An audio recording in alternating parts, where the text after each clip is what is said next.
중국 상하이 방역 요원들이 채소를 박스에서 꺼내고 있습니다. 그런데 뒤에 진열칸은 텅 비었습니다. 중국 관영방송인 중국 중앙텔레비전 CCTV는 4월 16일 상하이는 유동성 있게 생활물자 공급에 만전을 기하라는 제목의 방송을 보도했습니다. 상하이시 1000개 이상의 슈퍼마켓 매장이 영업을 재개해 현지 생활물자가 충분히 공급되고 있다고도 보도했습니다. 그러나 이 방송의 진위 여부에 대해 조작된 것이 아니냐는 논란이 누리꾼들 사이에서 일었습니다.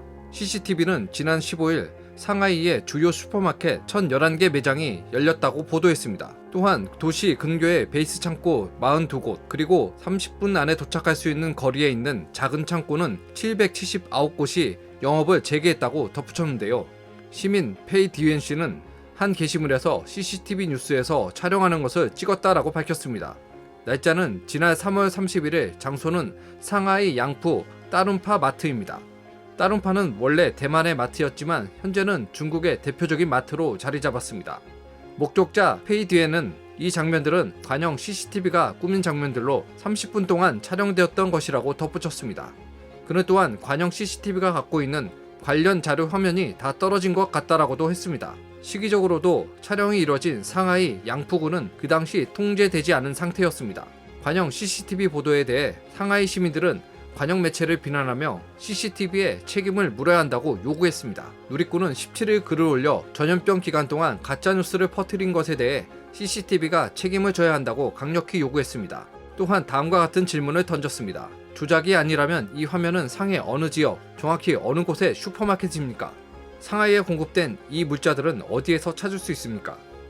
왜 상하이 민중들이 가장 어려운 시기에 헛소문을 내어 문제를 일으킵니까? 이 글은 곧바로 삭제됐습니다.